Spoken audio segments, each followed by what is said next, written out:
Kadambari silks శ్రీరస్తు శుభమస్తు sale ప్రతి 25,000 రూపాయల కొనుగోలుపై ఒక గోల్డ్ కాయిన్ ఉచితం.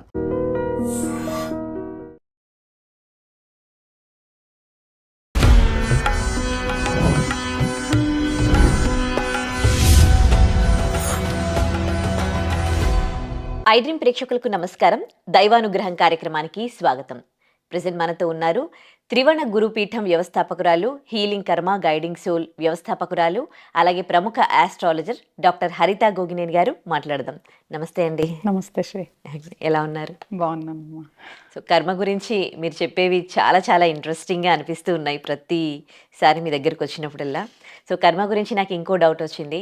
ఫస్ట్ మనం పాస్ట్లో తీసుకుంటే కొన్ని యుగాల బిఫోర్ శ్రీకృష్ణుడు రాముడి నుంచి తీసుకుంటే అప్పుడు వాళ్ళు శాపం పెడితే మీరు ఈ జన్మలో ఇలా పుట్టాలి అని ఏదైనా శాపం పెట్టడం, ఆ నెక్స్ట్ జన్మలో వాళ్ళు కర్మను అనుభవించేవాళ్ళు. కానీ మీరు ఈ మధ్యకాలంలో నేను మిమ్మల్ని అడిగినప్పుడు ఎప్పటిదప్పుడే అనుభవిస్తారు అని మీరు చెప్తూ ఉన్నారు. అంటే అప్పటికి ఇప్పటికీ చూస్తే కర్మ అనుభవించే తీరులో ఎలాంటి మార్పులు వచ్చాయి, ప్రజెంట్ ఎలా ఉంది, అండ్ నెక్స్ట్ ఎలా ఉండబోతోంది? ఫస్ట్ యాక్చువల్గా ఏదైతే నేను కర్మ సిద్ధాంతం చెప్తున్నానో దాన్ని నమ్మి ఫాలో అయ్యే వాళ్ళకి నా పూర్తి ఆశీస్సులు. చాలా కాల్స్ వస్తున్నాయి. నిజంగా మేబీ అందరికీ అందుబాటులో ఉండకపోవచ్చు, కానీ నా వంతు ఏదైతే ఉందో అది నేను చేస్తున్నాను. ఇలాగే కంటిన్యూ చేస్తాను, ఎవరికి నచ్చినా నచ్చకపోయినా. మన యొక్క ముఖ్య ఉద్దేశం నలుగురికి మనకి తెలిసిన జ్ఞానాన్ని పంచుకోవటం. ఇందాక నువ్వు చెప్పినట్టు తల్లి, నేను కర్మలో మనకి చాలా రకాల సెక్షన్స్ ఉంటాయని చెప్పా. ఎప్పుడప్పుడే అనుభవిస్తారు అనేది నేను చెప్పలేదు. దాంట్లో కూడా రకాలు ఉన్నాయి. ఇన్స్టెంట్ కర్మ ఉంది, అంటే ఇదే అంటే ఇదే రోజు అవ్వచ్చు, ఇదే నెల అవ్వచ్చు, ఇదే సంవత్సరం అయ్యే కేటగిరీ వేరుంటది. కొన్ని క్యారీ ఫార్వర్డ్ వేరుంటది, ఇది లేటర్గా నెక్స్ట్ జన్మకి క్యారీ ఫార్వర్డ్ వేరుంటది. సో దీంట్లో మల్టిపుల్ సెక్షన్స్ ఉంటాయి అనమాట. సో ఈ కర్మ అనేది బేసికల్ గా ఒక పెద్ద లూప్. దీన్ని అర్థం చేసుకోవటానికి మనం ప్రయత్నిస్తున్నాం, అంతవరకు అర్థం అయిపోయింది అని నేను కూడా చెప్పను. ఎందుకంటే చాలా పెద్ద విషయం ఇది, చిన్న విషయం అయితే కాదు. ఇప్పుడు నువ్వు ఏదైతే చెప్పావో యుగాలు నువ్వు చూస్తే కూడా ఏదైతే నువ్వు అడిగావో అది వాస్తవం. అంటే శాపం వాళ్ళకి రావటం, మళ్ళీ వాళ్ళు పుట్టి అనుభవించటం, దేవతలు మనుషులు జన్మలు ఎత్తటం, వాళ్ళు ఈ కర్మను అనుభవించటం, ఇట్లాంటిదంతా చూస్తేనే అవన్నీ మేబీ స్టోరీస్ అవ్వచ్చు లేదా నిజాలు అవ్వచ్చు. కానీ వాటి నుంచి మనం తీసుకుంటే మనకు ఒక విషయం ఏమర్థమవుతుంది, కర్మ అనేది నిజం. మనం ఏదైతే తెలిసి తప్పులు చేస్తామో, ఏదైతే అంటే తెలియక చేసే దాని గురించి మనం మాట్లాడుకోవటం కూడా అనవసరం అని నా ఫీలింగ్. ఏదైతే తెలిసి తప్పులు చేస్తామో దానికి సంబంధించిన ఫలితం మనం అనుభవిస్తాము అనేది మనకు అర్థమవుతుంది. ఎందుకంటే ఈవెన్ ఇన్ ద సైన్స్ కానీ ఎనీ సబ్జెక్ట్ కానీ, if there is a action there is a reaction అని ఎలా నమ్ముతున్నామో, సో ప్రతి పనికి దానికి సంబంధించిన ఫలితాలు ఉంటాయి. అలాగే కర్మ కూడా, అది మంచి అయినా చెడైనా. సో ఇప్పుడు కూడా ఈ కలియుగంలో కూడా ఏమి సిస్టమ్ మారలేదు, కర్మ సిస్టమ్ సేమ్ ఉంది. సో మేబీ అప్గ్రేడ్ అవుతా వచ్చి ఉండొచ్చు. ఎందుకంటే టెక్నాలజీ మారిపోయింది, జనాభా మారిపోయింది, చాలా ఫాస్ట్ ట్రాక్లోకి వెళ్ళిపోయాం. కాబట్టి సిస్టమ్ని మేబీ ఆ పైన ఉన్న ఎవరైతే శక్తి దేవుళ్ళు ఎవరైతే దాన్ని మెయింటైన్ చేస్తున్నారో మేబీ డెఫినెట్గా అప్గ్రేడ్ చేసి ఉండొచ్చు. కాబట్టి ఇన్స్టెంట్ కర్మ కొంచెం పెంచి ఉండొచ్చు, అంటే ఎక్కువ పోస్ట్ పోనింగ్ లేకుండా కొన్ని ఇన్స్టెంట్గా కూడా అవుతుండొచ్చు. కాబట్టి ఏదైతే డెఫినెట్గా ఒక తప్పు కానీ చేస్తారో తెలిసి దానికి సంబంధించిన ఫలితాలు నువ్వు అన్నట్లు ఇన్స్టెంట్గా కానీ ఈ జన్మలో కానీ నెక్స్ట్ జన్మలో కానీ అనుభవించాల్సిందే. దాంట్లో ఎటువంటి మార్పు లేదు. కాకపోతే ఇప్పుడు జనాభా పెరిగిపోయారు కాబట్టి, సోషల్ మీడియా వచ్చింది కాబట్టి అవేర్నెస్ ఎక్కువ వస్తుంది. అందువల్ల విషయాలన్నీ ఎక్కువ వెలుగులోకి వస్తున్నాయి తప్ప ఎప్పటి నుంచో మంచి చెడులు ఎట్లా ఉన్నాయో ఇప్పటికీ కూడా మంచి చెడులు అట్లాగే ఉన్నాయి. కాకపోతే జనాభా పెరుగుతుంది, సోషల్ మీడియా వల్ల ఎక్కువ బయటకు వస్తున్నాయి. ఓకే. సో మనుషుల బిహేవియర్లో మార్పులు చూసుకుంటే ఇప్పుడు మనుషులతో మాట్లాడడం తగ్గిపోయింది. వాళ్ళకున్న స్టేటస్, వాళ్ళకున్న హోదా, వాళ్ళ సక్సెస్ని చూసి మాట్లాడుతూ ఉంటారు. సో ఈ మార్పుని మీరు ఎట్లా చూస్తారు? ఇదైతే నాకు అంత అనుభవం లేదు శ్రీ. ఎందుకు అంటే ఒకళ్ళు నిజంగానే స్టేటస్ చూసి మాట్లాడాలి అంటే వాళ్ళు ఎందుకు మాట్లాడతారు? ఒక స్టేటస్కి వెళ్ళిపోయిన వాళ్ళంతా వేరే స్థాయిలో ఉంటారు, వేరే వాళ్ళతో మాట్లాడతారు కదా. వాళ్ళు కూడా స్టేటస్లో ఉన్న వాళ్ళతోనే మాట్లాడతారు కదా. సో అప్పుడు ఎవరు అంటే సమవుజ్యులు మాట్లాడుకుంటున్నట్లే కదా. సో నా దృష్టిలో మనుషులు తనకి ఎవరైతే అందుబాటులో ఉంటారో వాళ్ళకి నచ్చితే మాట్లాడుకోవచ్చు తప్ప మనుషులు మాట్లాడుకోవడం తక్కువైంది, మిషన్లతో మాట్లాడటం ఎక్కువైంది అనేది వర్తిస్తుంది తప్ప మనుషులు స్టేటస్లు బట్టలు మాట్లాడుతున్నారని నేను నమ్మను. అంటే డబ్బున్న వాళ్ళని ట్రీట్ చేసే విధానం ఒకలా ఉంటుంది, డబ్బు లేని వాళ్ళతో మాట్లాడే విధానం ఒకలా ఉంటుంది. అంటే డబ్బును చూసి మాట్లాడుతూ ఉన్నారు అని కొంతమంది అనుకుంటూ ఉంటారు, కొంతమంది అంటే అంటే ఎక్స్పీరియన్స్ చేసిన వాళ్ళు కూడా ఉంటారు. నేనైతే దాన్ని పూర్తిగా బిలీవ్ చేయలేను. ఎందుకంటే నేను ఎక్స్పీరియన్స్ అయింది అట్లా తక్కువ, నేను అలాగే ఎప్పుడు మనం ప్రవర్తించాం కాబట్టి నేను మనిషిని మనిషిలాగా చూస్తా. అండ్ నన్ను కూడా అందరూ మరి ఇప్పుడు ఆ లెక్క అయితే ఈ రోజు వరకు కూడా నేను వ్యాపారాలు చేసినా, ఎన్ని పనులు చేసినా నేను ఒక సింపుల్ హ్యూమన్ బీయింగ్ లాగా ఉంటా. చాలా సింపుల్గా క్యారీ ఫార్వర్డ్ అవుతా. అంటే నేను అలంకారాలు కానీ అంటే లగ్జరీ థింగ్స్ కానీ ఎప్పుడు క్యారీ చేయలేదు. బట్ నాకు గౌరవం ఎప్పుడు ఎక్కడ తగ్గలేదు.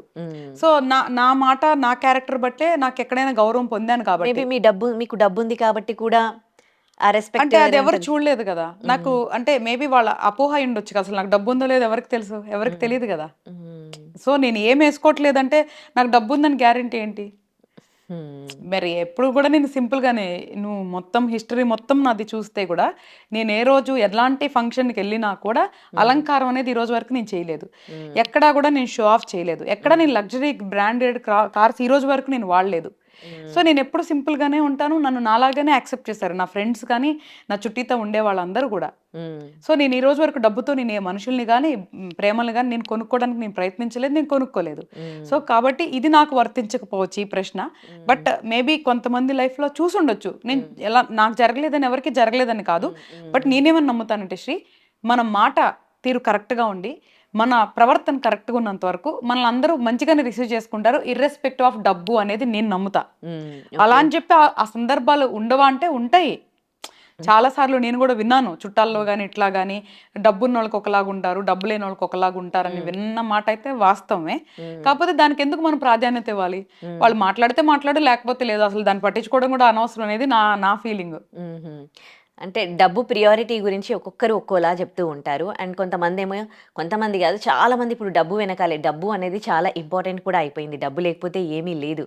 అంటే మనకు హెల్త్ కావాలన్నా, మనం ఏం తెచ్చుకోవాలన్నా కానీ అన్నింటికీ కూడా డబ్బు కావాలి.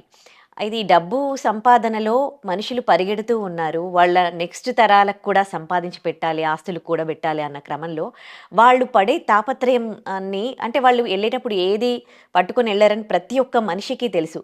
అయినా కానీ అంత తాపత్రయపడతారు కదా. వాళ్ళు పడే తాపత్రయాన్ని గురించి మీరేమంటారు? దాన్ని ఎట్లా చూస్తారు మీరు? మనిషి ఎందుకు ఏం కట్టుకొని వెళ్ళము, మనము ఏం తీసుకొని వెళ్ళము అని తెలిసినాక కూడా ఎందుకు అంత కోరిక, ఎంత తాపత్రయం? అదే మనిషి శ్రీ, అదే మనిషి. దాని గురించే నేను ఎందుకే ఎన్నిసార్లు కూడా అదే చెప్తున్నా. మనం వచ్చినప్పుడు ఒక్కళ్ళమే వచ్చాం, పోయేటప్పుడు ఒక్కళ్ళమే పోతాం. ఈ సత్యాన్ని అందరూ అర్థం చేసుకోవాలి, గ్రహించాలి. మనం ఏమి తీసుకెళ్ళం ఇక్కడ. ఏదైతే బంధాలు ఉన్నాయో ఇవి కర్మానుసారం, రుణానుబంధసారం వచ్చినవి. వాటికి మనం బాధ్యత వరకే తీసుకోవాలి, దానికి మించి తీసుకోకూడదు. పిల్లలు అంటే బంధం, బాధ్యత వరకే. జీవితం అంతా వాళ్ళ మీద పెట్టేసేసి రేపు వాళ్ళు వదిలేసి వెళ్ళిపోయారనో, లేదో వాళ్ళు చూసుకోలేదనో, తిరిగి ఇవ్వలేదనో బాధపడుతూ అన్నెసరీగా క్రియేట్ చేసుకున్నారు.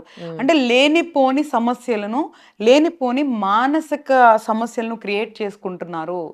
కాబట్టి ఎంతవరకు సంపాదించాలో అంతవరకు సంపాదించాలి, ఎంతవరకు ఉండాలో అంతవరకు ఉండాలి. ఏ బంధంలో అయినా ఎంతవరకు ఉండాలో అంతవరకే ఉంటే ఎటువంటి సమస్యలు ఉండవు. ఏదైతే మనం ఎప్పుడు కూడా మితంగా తింటే సమస్యలు ఉండవు అని ఎట్లా అంటామో, ఈవెన్ బంధాల్లో కూడా ఎంతవరకు ఉండాలో అంతవరకే ఉంటే సమస్యలు ఉండవు.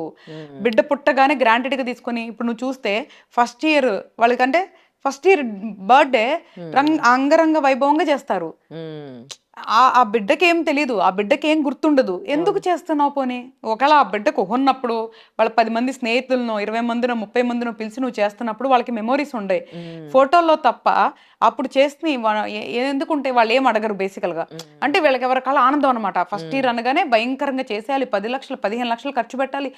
ఇలాగా ఎన్నో నేనే చూశాను. మీరు చేయలేదండి, నేను చేయలేదు. నేను మా పిల్లల ఫస్ట్ ఇయర్ బర్త్డే కూడా మా ఇంట్లోనే చేసుంటాను తప్ప నేను ఏ రోజు బయట చేసింది లేదు. సో చాలా పెద్ద అయిన తర్వాత వాళ్ళ ఫ్రెండ్స్ని పిలిచి చేసుకోమంటాను తప్ప అన్నెసరీగా ఇలాగా బర్త్డే పార్టీస్ మీద, పెళ్ళిళ్ళ మీద, వీటి మీద వెచ్చించటం, లేదా బంధాల మీద అన్నెసరీగా గ్రాంటెడ్గా తీసేసుకొని వాళ్ళకి అన్ని ఇచ్చేసి రేపు మాకేం లేవు, మేము మళ్ళీ మా బిడ్డలకి ఇచ్చేసినాం, మా వాళ్ళకి ఇచ్చేసినాం, వీళ్ళకి ఇచ్చేసాం అనుకోవటం, ఆస్తుల కోసం కొట్టుకోవటం, చంపుకోవటం లాంటివి జరగకూడదు. అంటే మొదటి నుంచే ఆ ఒక్క క్రమశిక్షణ ప్రతి ఒక్కరికి ఉండాలి. ఎప్పుడు కూడా మొక్కై వంగంది మోనై వంగిద్దా అని మొదటి నుంచే ఏదైనా కంట్రోల్డ్గా ఒక డిసిప్లైన్గా వెళ్తే మంచిది. సో నేను అందరికీ కూడా ఇదే చెప్తున్నాను, మేల్కోండి, ఇప్పటికైనా మేల్కోండి. బంధాలు ఎంతవరకు ఉండాలో అంతవరకే ఉంచుకోండి. సంతోషంగా ఉంటే బంధం, బాధాకరమైన బంధాలు పెట్టుకోవద్దు. అంటే వదిలేయమని చెప్పట్లేదు, ఎంతవరకు మైండ్ తీసుకోవాలో అంతవరకే తీసుకొని వదిలేసేయండి. అనవసరమైన ధనాన్ని వెచ్చించి అప్పులు పాలైపోయి చాలా మంది కూడా అప్పులు చేసి పెళ్లిళ్ళు చేస్తూ ఉంటారు. ఒక పూట తినెళ్ళిపోయి రెండో రోజు ఎవరు గుర్తుంచుకోరు. ఎందుకు? వాళ్ళు మళ్ళీ వచ్చే వాళ్ళందరూ సంతృప్తిగా తినేమో పొగిడెళ్తారా? వాళ్ళ మనసులో ఏమేమి ఉద్దేశాలు ఉంటాయో ఎవరికి తెలియదు. షో ఆఫ్ అనమాట. ఈ షో ఆఫ్ అనేది మనుషులు తగ్గించుకోవాలి. అహంకారం అనమాట. ఇవన్నీ నువ్వు అడిగావు కదా తల్లి, ఎక్కడి నుంచి వస్తాయి అంటే అహంకారం నుంచి వస్తాయి. అహం అంటే నేను అని చూపించుకోవాలి, నాకు ఇంత ఉంది అని చూపించుకోవాలి. ప్రతి ఒక్కళ్ళు అంతే చేస్తారు. రీసెంట్ గా నాకు బాగా క్లోజ్ గా ఉన్న వాళ్ళు ఈ వీడియో చూస్తారు లేదో నాకు తెలియదు కానీ అహంకారంతో వాళ్ళు ఒక పెళ్లి చేస్తా అందరికి చూపించుకోవాలి అని చెప్పేసి మాట్లాడే వాళ్ళందరినీ పిలిచి లేనిపోయిన గొడవలు, లేనిపోయిన శాపనార్థాలు, అన్నెసరీ ఇష్యూస్ క్రియేట్ చేసుకున్నారు. అసలు అంటే నేనేమంటాను అంటే, నిన్ను మనస్ఫూర్తిగా ఎవరైతే నువ్వు బాగుంటావు అని కోరుకుంటావో ఆ 10 మంది, ఆ 20 మందిని పిలుచుకో, ఆ 10 మందికి 20 మందికి పెట్టుకో, అలాగా పెళ్లి చేసుకో. ఏదైతే ఆ ధనం ఉంటుందో వాళ్ళకే ఏదన్నా ప్రాపర్టీ కొనివ్వు, లేదా వాళ్ళకే ఏదన్నా ఇవ్వు, లేదంటే వేరే రకంగా వాడుకో. ఎందుకు అన్నెసరీగా అలా చేస్తావు? మళ్ళీ వీళ్ళెవరు పిల్లికి బిచ్చం పెట్టిన వాళ్ళు కూడా ఉంటారు వీళ్ళలో. అవును అవును. ఎందుకు అంటున్నాను, ఆలోచించమంటున్నాను. అంటే షో ఆఫ్, నాకు ఇంత ఉంది అని చూపించుకునే అహంకారం అంటున్నాను. అరే ఎంతో మంది పేదవాళ్ళు ఉన్నారే, ఎంతో మంది తిండి లేని వాళ్ళు ఉన్నారు, ఎంతో మంది సమస్యలు ఉన్నారే, అలాంటి వాళ్ళకి ఏదన్నా సహాయం చేయి. ఎందుకు చెయ్యాలి అని కూడా అడగొచ్చు. మాకేమి రైట్ లేదు నువ్వు చెయ్యి అని, చేస్తే బాగుంటది కదా అని సలహా, ఉచిత సలహా కాబట్టి ఇవ్వచ్చు. అదే అన్ని కోట్లు లక్షలు ఒక పూట ఖర్చు పెట్టుకునే బదులు దానివల్ల ఎన్నో కుటుంబాలు బాగుపడతాయి కదా.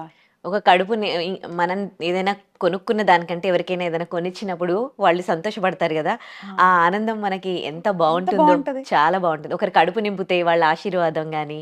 ఇప్పుడు లేటెస్ట్ గా జరుగుతుంది కదా శ్రీ, చాలా మంది పుట్టినరోజులకి ఈ రోజు రేపు వీడియోల కోసం అనుకో, లేదా వాట్ ఎవర్ దానికో ఆర్ఫనైజ్ అనాథాశ్రమాలకు వెళ్ళి సెలబ్రేట్ చేసుకుంటున్నారుగా. ఒక పూట వాళ్ళందరూ ఎంత సంతోషంగా ఉంటున్నారు, ఎంత బ్లెస్సింగ్స్ వస్తాయి. అవి స్వచ్ఛమైనవి. అలాగే పెళ్ళిళ్ళకి కూడా నెక్స్ట్ అప్గ్రేడ్ అయ్యి అన్నెసరైన ఖర్చులు పెట్టకుండా నీకు కావాల్సిన వాళ్ళు, తెలిసిన వాళ్ళు, నీ మంచి కోరుకునే వాళ్ళు 100 మంది అవని 200 మంది అవని వాళ్ళ వరకు పెట్టుకొని మిగతా అదంతా కూడా ఎవరికన్నా ఇస్తే గానీ ఇలాగా అలా చేస్తే బాగుంటది కదా అనేది నా ఉద్దేశం. ఒకప్పుడు వేడుకలు అలాగే జరిగేవి కదండి. ఏదైనా అంటే పుట్టినరోజు అంటే అందరినీ పిలిపించి భోజనాలు పెట్టడం, లేని వాళ్ళకి అన్నదానం చేయడం. కానీ ఇప్పుడు అన్నదానం పేరిట ఏం జరుగుతుంది అని అంటే, మొక్కుకుంటారు మొక్కులు, దేవుళ్ళ దగ్గర గుళ్ళల్లో అన్నదానం అంటారు. వాళ్ళ రిలేటివ్స్ని వాళ్ళని పిలిచి వాళ్ళకే అది అన్నదానం ఎట్లా అవుతుంది, మళ్ళీ అక్కడికి వచ్చే బిచ్చగాళ్ళకి వస్తుంటే నడు వెళ్ళు అని అంటూ ఉంటారు. నాకు అనిపిస్తూ ఉంటది, ఏంటి ఇది అన్నదానం అంటారా? అన్నదానం అంటే లేని వాళ్ళకి కదా పెట్టాలి అని. ఎగ్జాక్ట్లీ, మంచి పాయింట్ చెప్పావు. ఇదే అందరికీ తెలుసుకోవాల్సిన విషయం. అన్నదానం అని చెప్పి అందరికి ఉన్నోళ్ళకే పెడతారు. వాస్తవానికి అన్నదానం అంటే ఏంటి అంటే, కడుపు నిండినోడికి పెట్టేది అన్నదానం కాదు. ఆ అన్నం విలువ తెలిసి లేనోడికి పెట్టేదే అన్నదానం అంటే. ఎవరికి దానం చేయాలి? ఎవరికైతే అన్నం కూడా లేని పరిస్థితుల్లో ఉన్నారో, ఎవరికైతే గడవట్లేదు అలాంటి వాళ్ళకి పెడితేనే దానివల్ల ఉపయోగం ఉంటుంది. లేదా చిన్న చిన్న పనులు చేసుకునే వాళ్ళు ఉంటారు. ఫర్ ఎగ్జాంపుల్, మన పీఠంలో మనం రోజు అన్నప్రసాదం పెడతాం. ఇప్పుడు మనకి 45 మంది దేవుళ్ళు కదా, సో మనకి ఎంతైనా మనకి చాలా ప్రసాదం అవుతుంది. మనం ఏం చేస్తాము, ఇక్కడ పని చేసుకునే వాళ్ళకో ఎవరికైనా లేని వాళ్ళకో తీసుకెళ్ళి రోజు పంచుతూ ఉంటారు. అట్లాంటి పని చేయాలి తప్ప ఉన్న వాళ్ళకే పెట్టేసుకుంటే ఎందుకు? నీకు ఆ టైంలో పోనీ ఎవరికన్నా అతిథులు వచ్చారు, వాళ్ళకి పెట్టుకున్నా తప్పలేదు.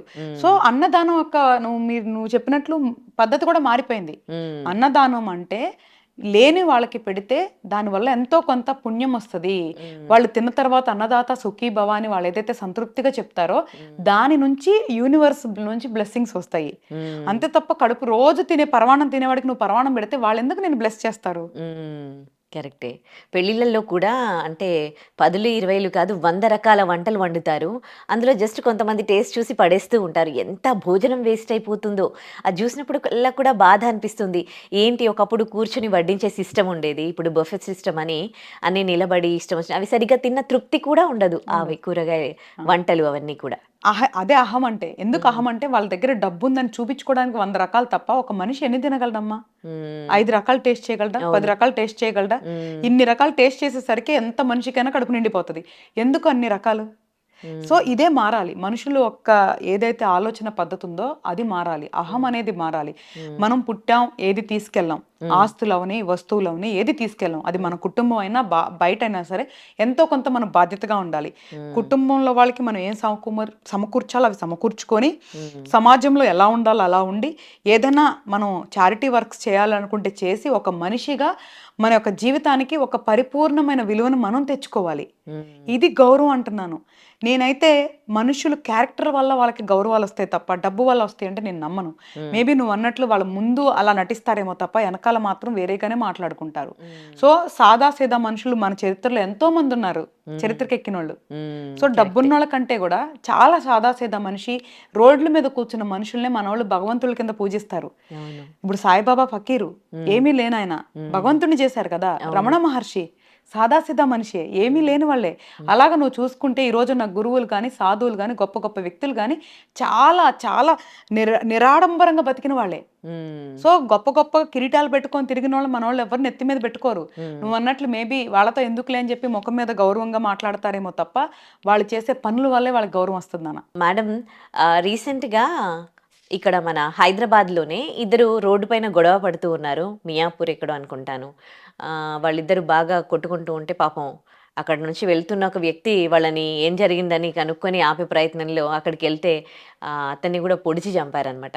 ఒకవైపు మనమే చెప్తూ ఉంటాం అసలు ఈ మధ్యకాలంలో ఎవరైనా గొడవ పడుతుంటే మాకేంటి అని వీడియోస్ తీసి సోషల్ మీడియాలో పెడుతూ ఉన్నారు తప్ప హ్యుమానిటీ అనేది చచ్చిపోయింది అని. ఆ హ్యుమానిటీని ఆ అబ్బాయి అక్కడికి వెళ్తే పాపం అతన్ని పొడిచి చంపారు. అంటే ఏం జరుగుతోందా అనిపిస్తుంది ఇదంతా చూస్తూ ఉంటే. మీరేమంటారు? అంటే మానవత్వం అనేది తగ్గుతుందమ్మా ఫస్ట్ అయితే. ఎందుకంటే మనుషులకి ఎట్లా అయిపోయిందంటే స్వార్థం, మూర్ఖత్వం, అహం అనేది పెరిగిపోయింది. అంటే ఇది కలియుగం అని ఎందుకంటారంటే కలి యొక్క మాయ ఇదే. అంటే మనిషికి నేను అన్న అహం, నాకే కావాలి అన్న స్వార్థం, వీటి వల్లే తప్పులన్నీ మొదలవుతున్నాయి. ఈ గొడవలైనా ఇంకోటైనా దాని నుంచే కదా. నువ్వు నన్ను అంటావా, నువ్వెవరు, నువ్వేంటి అనే అహంతోనే కదా ప్రతి ఒక్కటి గొడవలు స్టార్ట్ అవుతుంది. అది ఫ్రెండ్స్ అయినా, భార్య భర్తలైనా, బయట వాళ్ళైనా నేను అన్న అహంతోనే గొడవలు స్టార్ట్ అవుతాయి. కాబట్టి ఫస్ట్ మానవత్వం అనేది మారిపోతూ ఉంది. దీన్ని మనం ఎంతో కొంత కంట్రోల్ చేయగలిగితే మంచిది. అంటే ఇప్పుడు నువ్వు చెప్పిన పాయింట్ వెరీ వ్యాలిడ్. ఇప్పుడు ఏదైనా జరుగుతున్నప్పుడు వీడియోలు తీస్తున్నాం అంటున్నాము, వెళ్తే మళ్ళీ సమస్యలు వస్తున్నాయి అంటున్నాము. ఏం చేయాలి అంటే ఫస్ట్ నేనేమంటున్నానంటే యాజ్ ఎ సోషల్ రెస్పాన్సిబిలిటీగా ఒక మనం సిటిజన్ కాబట్టి ఏదైనా గొడవ జరుగుతుంది వెంటనే అంటే ఒక 100కి డయల్ చేసి ఫస్ట్ పోలీసులకి ఇన్ఫార్మ్ చేయాలి. ఇమ్మీడియట్గా మనం చేయాల్సిన పని ఏంటి అంటే more than taking a video తీసే బదులు లేదా మధ్యలో మనం దూరే బదులు ఇమీడియట్గా అదేం లొకాలిటీయో అందరికీ నాలెడ్జ్ ఉండదు కాబట్టి 100కి డయల్ చేసి ఇమీడియట్గా పోలీసులకి ఇన్ఫార్మ్ చేయాలి. ఎందుకు? రక్షక భటులు ఉంది ఎందుకు, పోలీసులు ఉంది ఎందుకు, ఏదైనా జరుగుతున్నప్పుడు వాళ్ళు చెప్తారు చేస్తారు అని. ఫస్ట్ అది మర్చిపోయి మనం స్వతహాగా వెళ్ళిపోకూడదు ఏదైనా సిచ్యువేషన్లోకి. సో ఫస్ట్ మన బాధ్యత ఏంటి అంటే ఏదైనా జరుగుతుంది, గొడవలు ఆడుకుంటున్నారంటే పోలీసులకి ఇన్ఫార్మ్ చేయాలి. లేదా ఏదైనా హెల్త్ పరంగా లేదు అంటే ఏదైనా యాక్సిడెంట్ అయింది అంటే అంబులెన్స్కి ఫోన్ చేయాలి. సో ఇది ఫస్ట్ సోషల్ రెస్పాన్సిబిలిటీ. దాని తర్వాత వీడియోలు తీస్తారా, పోస్టులు చేసుకుంటారా, మధ్యలోకి వెళ్ళి మనం ఏదన్నా ఆపాలనుకుంటారా, సెకండరీ అది. కాబట్టి ఫస్ట్ నేను ఏమంటున్నాను అంటే యాజ్ ఎ సోషల్ రెస్పాన్సిబిలిటీగా ఏదైనా గొడవ జరుగుతున్నా, లేదు అంటే ఏదైనా ఫైర్ అవుతుంది, లేదన్నా యాక్సిడెంట్ అవుతుంది, ఏదైనా హెల్త్తో ఎవరైనా పడిపోయారంటే ఫస్ట్ వీడియోలు కాదు తీయాల్సింది, 100కి డయల్ చేసి పోలీసులకి ఇన్ఫార్మ్ చేయటం, తర్వాత మన అంబులెన్స్కి కాల్ చేసి వాళ్ళకి ఇన్ఫార్మ్ చేయటం లాంటిది ఫస్ట్ సోషల్ రెస్పాన్సిబిలిటీ. అది చేసిన తర్వాత వాళ్ళు వినే స్థాయిలో ఉంటే వెళ్ళి 4-5 మంది 10 మంది వెళ్ళి ఆపాలి తప్ప ఒక్కళ్ళు వెళ్ళి ఆపితే ఇలాంటి సమస్య వచ్చేదానికి ఉంటది. అంటే ఇది కర్మ కూడా, ఇది కూడా కర్మేనమ్మా. వాళ్ళిద్దరు అక్కడ కొట్టుకోవటం కర్మ, మధ్యలో వెళ్ళి ఇలా బలవటం కూడా కర్మేనాన్న. అవతల వాళ్ళు ఇంకిత జ్ఞానం కోల్పోయి మానవత్వాన్ని కోల్పోయి మృగాలు అయిపోయారు. అంటే ఒక మనిషిని అలాగ పొడిచి చంపుతున్నారు అంటే వాళ్ళు మృగాలనక మనుషులనైతే నేను అనలేను. నేనేమంటున్నాను, అందుకే కదా ఈ రోజు రేపు జంతువుల్ని పెంచుకుంటున్నారు, మరి మనుషులకి ఎందుకు విలువ ఇవ్వట్లేదు, మనం బంధువులకి ఎందుకు విలువ ఇవ్వట్లేదు? సో నేనేమంటున్నానంటే మనిషి జాతిని ఫస్ట్ కాపాడుకుందాము, మానవత్వాన్ని పెంపొందించుకుందాము, దాని తర్వాత నెక్స్ట్ లెవెల్కి వెళ్దాము అంటున్నా. అందుకే నేనేమంటున్నా, మనం వెళ్ళిపోయి సంఘ సేవ చేయకపోతే చేయకపోయినా పర్వాలా, చెడు చేయకపోతే చాలు. మనం వెళ్ళిపోయి జంతువుల్ని పెంచాల్సిన అవసరం చెప్పినా పర్వాలా, మనుషులకి ఇబ్బంది రాకుండా చూస్తే చాలు. సో మనం మనుషులకి ఇబ్బంది పెట్టొద్దు, జంతువులకి ఇబ్బంది పెట్టొద్దు, ఈ నేచర్కి ఇబ్బంది పెట్టొద్దు. నేచర్ ఈజ్ వెరీ పవర్ఫుల్ అమ్మా. ప్రకృతి ఒక అద్భుతమైన శక్తి. మనం అందరం ప్రకృతిలో భాగాలం. దానికి తగ్గట్టుగా మనం మలుచుకోవాలి తప్ప ఇలాంటి అంటే మానవత ఇది అయిపోయి మృగాల్లాగా ప్రవర్తించొద్దని మనం చెప్పగలం తప్ప పూర్తిగా అయితే మార్చలేము నాన్న. ఓకే, మీరు జంతువుల విషయం ఎత్తారు కాబట్టి నాకు ఒక క్వశ్చన్. ఈ మధ్య కాలంలో, అంటే ఈ మధ్య కాదు, ఎప్పటి నుంచో కూడా కుక్కల్ని చాలా ప్రేమగా చూస్తారు. ఈవెన్ నాకు కూడా ఇష్టమే. కానీ వాటికి ఆకలి అవుతూ ఉంటే, వాటికి ఏమైనా చిన్న బాధ అయినా కానీ ఆ పెంచుకునే వాళ్ళు ఎంత ఫీల్ అవుతారో ఆ పెయిన్ని. కానీ అదే ఇంట్లో ఆ ఫ్యామిలీ మెంబర్స్కి ఏమైనా జరిగినప్పుడు మాత్రం ఆ ఫీల్ కనిపించదు. అంటే హ్యుమానిటీ అనేది లేదా వాళ్ళలో ప్రేమ, కుక్క మీద ఉన్న విశ్వాసం, కుక్క మీద ఉన్న ప్రేమ మనుషుల మీద లేకుండా అవుతోంది. సో దీన్ని ఎట్లా చూడాలి అంటారు? ఇది కొంచెం మానసిక స్థితికి కూడా సంబంధించింది శ్రీ. అంటే నీకు ఇష్టం అన్నావు, అయినా సరే నేను నిజమే మాట్లాడాలి కాబట్టి చెప్తున్నా. అవి మాట్లాడవు కదా, అవి నిన్నేం డిమాండ్ చేయవు, నిన్నేం అడగవు, నీ దగ్గర నుంచి ఏంలా, నువ్వు ఎట్లా అంటే అలా అవి బొమ్మల్లాగా బిహేవ్ చేస్తే నువ్వు పెడితే తింటాయి. అంటే అది నీది, అది నాది, నేను చెప్పింది తింటది అనే భ్రమలోకి నువ్వు వెళ్ళిపోయావు. అంటే ఒక బొమ్మని ఒక జంతువుకి పెద్ద తేడా లేదు కాబట్టి. అదే మనుషులు అనుకో, వాళ్ళు తిరిగి మాట్లాడతారు, నీకు వాళ్ళకి ఎక్స్పెక్టేషన్స్ పెరుగుతాయి, రకరకాల ట్రాన్సాక్షన్స్ ఉంటాయి. బట్ జంతువులకి నీకు అన్ని ట్రాన్సాక్షన్స్ ఉండవు కదా. అవి నువ్వు పోస్తే తింటే, లేకపోతే లేదు. నువ్వేమన్నా అన్నా కూడా అవి ఏమనలేవు, ఒకవేళ అవేమన్నా అన్నా నీకు అర్థం కాదు. సో కాబట్టి వాటి మీద నీకు ప్రేమ ఎక్కువ ఉంది, ఎందుకంటే నువ్వు సెల్ఫ్ లవ్ ఎక్కువైపోయింది నీకు, నీలో నీకు స్వార్థం, నీ మీద నీకు ప్రేమ ఎక్కువైపోయింది కాబట్టి వాటిని ఎక్కువ ప్రేమిస్తున్నావు మనుషుల కంటే. నేను మనుషుల్ని ప్రేమించమని కూడా ఏం చెప్పట్లా, కాకపోతే నీ బాధ్యతగా ఏదన్నా నిర్వర్తించాలి అనుకుంటే నిర్వర్తించు, లేదు అంటే ఓకే వదిలేసేయి, అంతే తప్ప మనుషుల్ని అశ్రద్ధ చేసి జంతువులు పెంచడం కూడా చెడు కర్మే అంట. ఆ బాధ్యత నెరవేర్చుకో, ఇది చేసుకో, నేనేమి చేయొద్దు అంట్లా, నేనేమి ఎగెనిస్ట్ కాదు. కాకపోతే ఎవరికి నాకు ఎగెనిస్ట్ అంటే మనుషుల్ని అశ్రద్ధ చేసి, నీకున్న బంధాలను అశ్రద్ధ చేసి, జంతువులకి ఎక్కువ విలువిచ్చేసి, ఆ జంతువు అంటే వాళ్ళకి ఎక్కువ ఇచ్చేసి మనుషుల్ని చులకనగా చేసేసేసి, అవి నాకు బాధాకరంగా అనిపిస్తాయి. ఇంకా వాళ్ళు దాన్ని ఏ విధంగా మాట్లాడతారంటే, అవి చాలా ప్యూర్ లవ్ ఇస్తాయి, ఆ లవ్ మనకి మనుషులతో దొరకదన్నట్టుగా వాళ్ళు మాట్లాడడం కూడా చూస్తాం. అవును, మరి అవి జాబులకి వెళ్ళి సంపాదించి నీకు భోజనాలు పెడుతున్నాయి, నీకు బట్టలు కొంటున్నాయి కాబట్టి అవి ప్యూర్ లవ్ ఇస్తాయి. ఇది మానసిక అంటే మానసిక స్థితికి సంబంధించింది శ్రీ. అట్లాగే ఆలోచిస్తారు వాళ్ళు, ఏదనుకుంటే అదే కరెక్ట్ వాళ్ళ జంతువుల విషయంలో, ఎందుకంటే అవి మాట్లాడవు కదా, మనుషులైతే మాట్లాడతారు కదా. అవును. సో నేనేమంటానంటే జంతువుల్ని ప్రేమించాలనుకుంటే ప్రేమించుకోండి, తప్పేం లేదు. కానీ మనుషుల్ని కించపరిచి జంతువులకి ఎక్కువ విలువ ఇవ్వద్దని చెప్తున్నా. మనుషుల్ని కూడా కొంచెం గమనించుకోండి, మన జాతిని మనం ప్రొటెక్ట్ చేసుకోవాలి కదా. అదే కదా, జంతువుకి ఏమన్నా అయితే అల్లాడిపోతారే, నువ్వు కన్నా పేరెంట్స్కి కానీ నీతో పుట్టిన వాళ్ళకి కానీ ఏమన్నా అవుతూ ఉంటే వాళ్ళకి ఏమైనా చేసి పెట్టాలంటే కూడా అసలు ఓపిక ఉండదు అసలు మనుషులకి. వీళ్ళందరినీ నువ్వు సమానంగా చూస్తున్నాను, అప్పుడు కూడా నేను ఒప్పుకుంటా, ఉంది అనుకోవచ్చు వాళ్ళలో. ఇప్పుడు నువ్వు ఇంట్లో ఉన్న అందరినీ చుట్టితో అందరినీ సమానంగా చూస్తూ నువ్వు పెంచి అలా చేసేవాళ్ళు కూడా ఉంటారు, మంచి విలువలు ఉండి పెంచేవాళ్ళు ఉంటారు, వాళ్ళు నా దృష్టిలో గొప్పోళ్లే. అశ్రద్ధ చేసి పెంచే వాళ్ళ గురించే మాట్లాడుకుంటున్నాం, అందరు పెట్ లవర్స్ గురించి మనం మాట్లాడుకోవట్లా. అలా చేయొద్దు అని చెప్తున్నాను. ఓకే, నీకు వాటిని అలా పెంచడం నీ మానసికానికి తృప్తినిస్తుంది అంటే ఓకే, నేను కాదంటలేదు. కానీ చెడు కర్మ వద్దు, వాళ్ళని కించపరచొద్దు, మంచి మనుషులు ఉంటే వాళ్ళని కించపరచొద్దు. ఒకవేళ నీ దృష్టిలో అందరూ చెడ్డోళ్లే, నువ్వు దాంతోనే సంతోషంగా ఉంటున్నావా, నో క్వశ్చన్స్ ఆస్క్డ్. నీ డబ్బు, నీ జీవితం, నీకు నచ్చినట్లు నువ్వు ఉండొచ్చు. కానీ నేనేమంటున్నానంటే మానవ జాతిని మనం కాపాడుకోవటం మన బాధ్యత, మనం పుట్టిన ధర్మాన్ని గౌరవించటం మన బాధ్యత, మనం ఉన్న కుటుంబం కాపాడుకోవటం గౌరవించటం మన బాధ్యత. అది ఒక బాధ్యత. ఒకవేళ నీకు ఇష్టం లేకపోయినా ఓకే ఫైన్, నేను కాదంటలా, కాకపోతే ఆలోచించమంటున్నా. మానవ జాతి బాగుంటేనే కదా మనం ఇంకా ఏలగలం. ఇప్పుడు అంతే కదా, బ్రిటిష్ వాళ్ళు చేయలేరు ఇక్కడ, వాళ్ళ బలవంతులు, అప్పుడు మనం బలహీనులు, అందులో మనోళ్లే తీసుకెళ్లి వాళ్ళకి హెల్ప్ చేస్తా ఉండే. అవును. కాబట్టి ఇప్పుడు మళ్ళీ రేపు వచ్చి జంతువులు వెళ్తే మరి నీకు ఇష్టమైతే పెంచుకోమంటున్నా, అలాగే పెంచుకోండి, అందరు కలిసి పెంచుకొని రేపు జంతువులు వెళ్తే మనుషులు బానిసలాగా ఉండాలంటే ఓకే ఫైన్. అలాగే జరిగింది చరిత్రలో. చరిత్రలో ఎప్పుడు మనం ఒకప్పుడు బానిసలాగానే బతికారు, కొన్ని కులాల వాళ్ళు బానిసలాగా బతికారు, కొన్ని మతాల వాళ్ళు బానిసలాగా బతికారు. ఇప్పుడు మనుషులు కూడా బానిసలు చేయాలంటే జంతువులే పెంచుకోండి, ఏం ప్రాబ్లమే లేదు. ఈ ఓపిక అనే విషయానికి వస్తే, అంటే వాటికి చేసి పెట్టడానికి ఓపిక ఉంటది, తోటి మనుషులకు చేయడానికి ఓపిక ఉండదు. అదంటే వాళ్ళకి అది ఇష్టమా? లేకపోతే మళ్ళీ మానసికంగా వాళ్ళ సిచ్యువేషనే అంటారా? మానసికం అదే, అవి తిరిగి మాట్లాడవు కదా, ఆ!